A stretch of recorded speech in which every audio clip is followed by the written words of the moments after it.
RDC, la cuisante défaite infligée par les FARDC aux rebelles du M23 aura été assurément facilitée par l'assistance de la brigade d'intervention créée spécialement par l'ONU pour neutraliser les groupes armés ou forces négatives dans l'est du Congo où le M23 sévissait depuis 20 mois. Les précisions de Lionel Gaïma.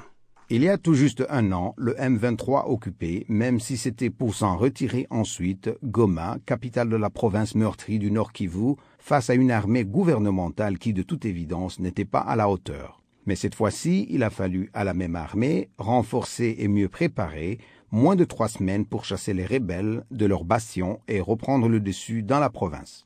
2 raisons à cela, selon le professeur Dirk Salomons de Columbia University à New York. D'abord, le gouvernement a fait pression sur le Rwanda et l'Ouganda qui appuyaient secrètement le M23. Ensuite, l'ONU a finalement retroussé les manches et déployé sur le terrain une brigade compétente pour agir de manière énergique. Le professeur Salomons fait allusion ici aux 3000 éléments de la brigade d'intervention, composée de soldats sud-africains, tanzaniens et malawites bien armés, appuyés par des hélicoptères et dotés d'un mandat agressif par le Conseil de sécurité des Nations Unies. C'est en juillet que son déploiement a commencé, en renfort aux 17 000 casques bleus de la MONUSCO, déjà sur place. Le secrétaire général de l'ONU, Ban Ki-moon, a reconnu cette semaine le rôle décisif de la brigade d'intervention. It will remain a critical tool in support of the comprehensive political process and the protection of civilians. Elle va demeurer un élément crucial dans le cadre du soutien au processus de paix global et de la protection des populations civiles. Le professeur Solomons de Columbia University trouve par ailleurs que le Conseil de sécurité a fait preuve d'une grande intelligence stratégique dans la composition de cette brigade. Security Council said, let's put South Africa, Malawi, Tanzania into those troops. Le Conseil de sécurité a dit, mettons des Sud-Africains, des Tanzaniens et des Malawites au sein de cette brigade. Si elle commence à combattre le M23 et le Rwanda et l'Ouganda appuient le M23, ce sera alors une guerre régionale. Donc, l'avertissement a été essentiellement de déployer des Sud-Africains et des Malawites et on ne plaisante pas avec eux. Selon les analystes, la défaite militaire du M23 pourrait être un autre avertissement aux autres milices qui écument la région, ainsi qu'aux compagnies internationales qui financent ces groupes en achetant les minerais qu'ils pillent. Elle pourrait également aider à débloquer les pourparlers qu'avaient engagés à Kampala le gouvernement et le M23, le chercheur Arthur Boutelis de l'International Peace Institute à New York. Il reste à savoir si cela va en réalité mener à un accord politique durable entre le gouvernement congolais et le M23, bien sûr, mais aussi au niveau régional pour s'attaquer aux causes profondes du conflit dans l'est de la RDC. Sinon, ça sera un succès des plus éphémères. Pour les experts, les autres groupes armés vont voir comment le gouvernement va traiter le M23 et si Kinshasa le fait de manière juste, cela pourrait les encourager à conclure des accords pour déposer les armes.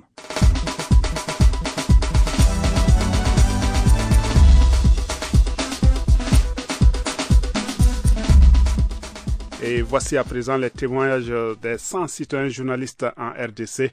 La Voix de l'Amérique s'associe à ces projets pour donner la parole aux Congolais. Retrouvez leurs messages, photos et vidéos sur Facebook et sur lavoixdelamérique.com. Joseph Mankamba, citoyen journaliste de la Voix de l'Amérique depuis Kamanga au Kasai occidental. L'actualité ici est dominée par le lancement du projet consistant à promouvoir l'accès des femmes et des filles à leurs droits face aux coutumes et traditions rétrogrades. Ce projet est mis en œuvre par un consortium des organisations de la société civile de la province du Kasai occidental avec l'appui de la coopération britannique et l'ambassade des sièges de la République démocratique du Congo à travers le fonds de la société civile pour la bonne gouvernance tenu par Christian Aid ici au Kasai occidental. Il s'agit d'un projet qui va consister à mener des séances d'enquête sur le traitement des femmes dans différentes contrées, notamment dans 5 territoires de la province du Kasai occidental, afin de parvenir à amener l'Assemblée provinciale et le gouvernement à voter une loi provinciale pouvant protéger les femmes et aussi promouvoir la lutte contre les traditions et coutumes rétrogrades qui peuvent toujours freiner l'élan, l'évolution et la bonne marche de la femme dans la province du Kasai occidental. Ce projet sera mené, comme nous l'avons dit, dans 5 territoires de la province du Kasai occidental.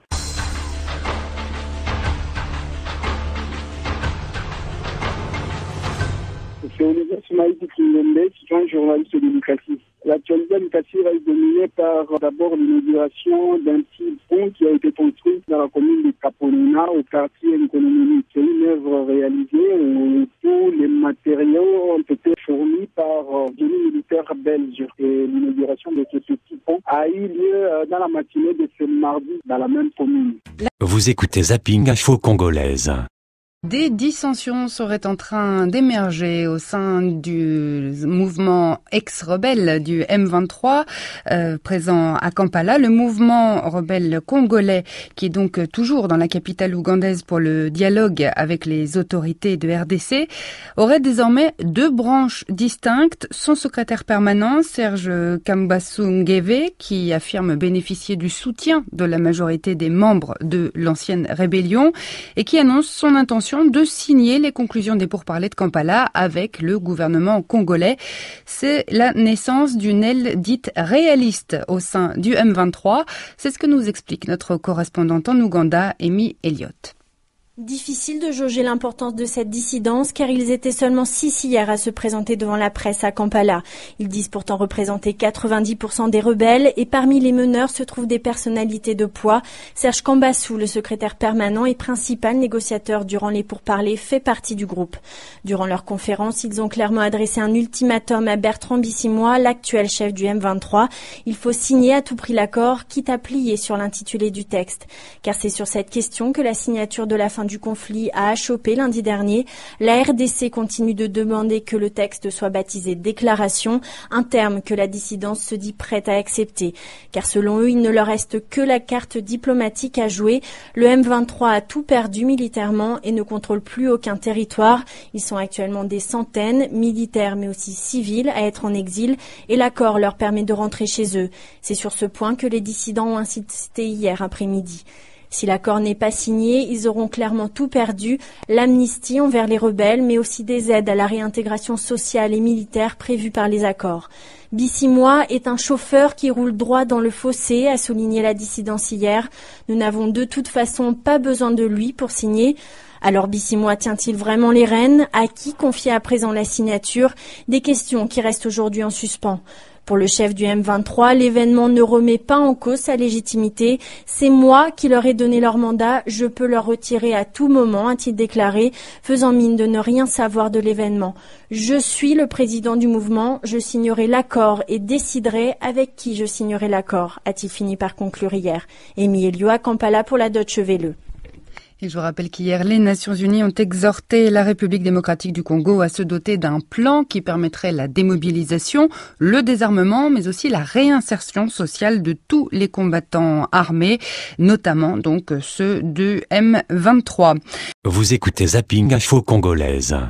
République démocratique du Congo, l'accord de paix qui devait proclamer lundi dernier la fin de la guerre n'a pas été signé à Kampala par le gouvernement de la RDC et l'ex-rébellion du M23.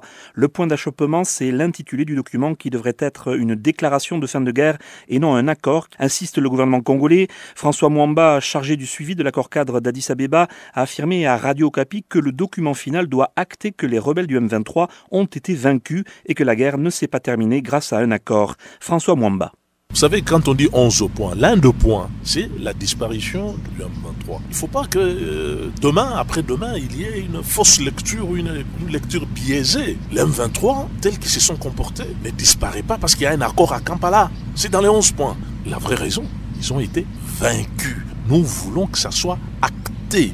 Vaincus, chassés. Et ils disparaissent. Parce que ce qui apparaissait en amont, c'était la possibilité de disparaître de son propre gré. Nous appelions cela à l'époque, nous les négociateurs, autodissolution. Il n'y a pas d'autodissolution, nous les avons dissous. Vous savez, la médiation aujourd'hui est dans une situation comparable à un médecin légiste. Il s'agit de constater la mort. Quelle est la cause de la mort? Il ne faut pas qu'on bricole. La guerre s'est arrêtée puisqu'ils ont été vaincus et dégagés. Vous écoutez Zapping Info Congolaise. Lundi, les accords de paix entre la République démocratique du Congo et les anciens rebelles du M23 est une fois de plus tombé dans l'impasse. La signature de cet accord a été ajournée sine die et les tensions internes continuent de secouer le M23. Hier, un groupe de dissidents s'est présenté à la presse campalaise, critiquant ouvertement l'immobilisme de Bertrand Bisimwa, le chef actuel du mouvement. Faut-il prendre cette dissidence au sein du M23 au sérieux? Élément de réponse avec Amy Elio, notre correspondante en Ouganda. Difficile de jauger l'importance de cette dissidence car ils étaient seulement 6 hier à se présenter devant la presse à Kampala. Ils disent pourtant représenter 90% des rebelles et parmi les meneurs se trouvent des personnalités de poids. Serge Kambassou, le secrétaire permanent et principal négociateur durant les pourparlers, fait partie du groupe. Durant leur conférence, ils ont clairement adressé un ultimatum à Bertrand Bisimwa, l'actuel chef du M23. Il faut signer à tout prix l'accord, quitte à plier sur l'intitulé du texte. Car c'est sur cette question que la signature de la fin du conflit a achoppé lundi dernier. La RDC continue de demander que le texte soit baptisé déclaration, un terme que la dissidence se dit prête à accepter. Car selon eux, il ne leur reste que la carte diplomatique à jouer. Le M23 a tout perdu militairement et ne contrôle plus aucun territoire. Ils sont actuellement des centaines, militaires mais aussi civils, à être en exil et l'accord leur permet de rentrer chez eux. C'est sur ce point que les dissidents ont insisté hier après-midi. Si l'accord n'est pas signé, ils auront clairement tout perdu, l'amnistie envers les rebelles, mais aussi des aides à la réintégration sociale et militaire prévues par les accords. Bisimwa est un chauffeur qui roule droit dans le fossé, a souligné la dissidence hier. Nous n'avons de toute façon pas besoin de lui pour signer. Alors Bisimwa tient-il vraiment les rênes? À qui confier à présent la signature? Des questions qui restent aujourd'hui en suspens. Pour le chef du M23, l'événement ne remet pas en cause sa légitimité. C'est moi qui leur ai donné leur mandat, je peux leur retirer à tout moment, a-t-il déclaré, faisant mine de ne rien savoir de l'événement. Je suis le président du mouvement, je signerai l'accord et déciderai avec qui je signerai l'accord, a-t-il fini par conclure hier. Amy Elio à Kampala pour la Deutsche Welle. Et du côté des autorités congolaises, hier, les Nations Unies ont enjoint la République démocratique du Congo de mettre un plan sur pied pour démobiliser, désarmer, mais aussi réintégrer socialement les rebelles qui ont déposé les armes, notamment ceux du M23. Donc, un appel relayé aussi à Bukavu par le général Abdallah Wafi, chef des opérations de la MONUSCO dans l'est de la RDC. Je voudrais mettre l'accent sur la nécessité pour les autorités de la RDC d'avoir un plan de DDR, de démobilisation, de désarmement et de réinsertion profitable à l'ensemble des éléments des groupes armés, sans quoi la paix et la sécurité ne peuvent pas être garanties à long terme dans les Kivu. S'il y a un accord politique, cela peut servir aussi de base à ce que nous ayons une claire compréhension de ce qui va être fait pour pouvoir traiter tous les combattants, y compris ceux qui vont être intégrés au cas par cas dans l'armée et ceux qui vont bénéficier de la réinsertion et de l'intégration dans leur communauté. Vous écoutez Zapping Info Congolaise. Démocratique du Congo, la cuisante défaite infligée par les FARDC aux rebelles du M23 aura été assurément facilitée par l'assistance de la brigade d'intervention créée spécialement par l'ONU pour neutraliser les groupes armés ou forces négatives dans l'est du Congo où le M23 sévissait depuis 20 mois. Les précisions de Lionel Gaïma. Il y a tout juste un an, le M23 occupait, même si c'était pour s'en retirer ensuite, Goma, capitale de la province meurtrie du Nord Kivu, face à une armée gouvernementale qui de toute évidence n'était pas à la hauteur. Mais cette fois-ci, il a fallu à la même armée, renforcée et mieux préparée, moins de 3 semaines pour chasser les rebelles de leur bastion et reprendre le dessus dans la province. 2 raisons à cela, selon le professeur Dirk Salomons de Columbia University à New York. D'abord, le gouvernement a fait pression sur le Rwanda et l'Ouganda qui appuyaient secrètement le M23. Ensuite, l'ONU a finalement retroussé les manches et déployé sur le terrain une brigade compétente pour agir de manière énergique. Le professeur Salomons fait allusion ici aux 3000 éléments de la brigade d'intervention, composée de soldats sud-africains, tanzaniens et malawites bien armés, appuyés par des hélicoptères et dotés d'un mandat agressif par le Conseil de sécurité des Nations Unies. C'est en juillet que son déploiement a commencé, en renfort aux 17 000 casques bleus de la MONUSCO déjà sur place. Le secrétaire général de l'ONU, Ban Ki-moon, a reconnu cette semaine le rôle décisif de la brigade d'intervention. It will remain a critical tool in support of the comprehensive political process and the protection of civilians. Elle va demeurer un élément crucial dans le cadre du soutien au processus de paix global et de la protection des populations civiles. Le professeur Solomons de Columbia University trouve par ailleurs que le Conseil de sécurité a fait preuve d'une grande intelligence stratégique dans la composition de cette brigade. Security Council said, let's put South Africa, Malawi, Tanzania into those troops. Le Conseil de sécurité a dit, mettons des Sud-Africains, des Tanzaniens et des Malawites au sein de cette brigade. Si elle commence à combattre le M23 et le Rwanda et l'Ouganda après le M23, ce sera alors une guerre régionale. Donc, l'avertissement a été essentiellement de déployer des Sud-Africains et des Malawites et on ne plaisante pas avec eux. Merci Lionel Gaïma. Faisons maintenant place au témoignage des 100 citoyens journalistes en RDC recueillis aujourd'hui par Joselle Morissin. Je vous rappelle que leurs messages, photos et vidéos sont sur Facebook et sur lavoixdelamérique.com. Foua Massimengo, citoyen journaliste de la Voix de l'Amérique depuis Butembo. La justice populaire sévit encore en ville de Butembo. Le cas récent est celui dont ont été victimes 2 militaires de FARDC au niveau local en commune de Boulenguera, cellule Kiahali. Selon les habitants de ces coins, ces 2 militaires seraient en train d'opérer dans ces coins, ce qui les a poussés à lapider ces 2 militaires. Cependant, la population de ces coins s'est dit menacée par les militaires suite à ces dossiers, chose qui préoccupe le conseil urbain de la jeunesse qui n'est particulièrement pas ce cas de justice populaire à une seule personne, mais à la masse des populations. Pour le président de cette structure, Kambale Mukokoma Elifaz, la justice populaire est le fruit de l'impunité mettant en cause la justice au niveau local. Il déplore ainsi le cas d'incarcération d'un jeune de ces quartiers à l'auditorat militaire accusé d'avoir participé activement à la mort de ces 2 militaires. C'est dans ce sens qu'un appel est lancé aux autorités locales à prendre des dispositions pour tracher ces dossiers dans un climat d'attente entre les militaires et les civils.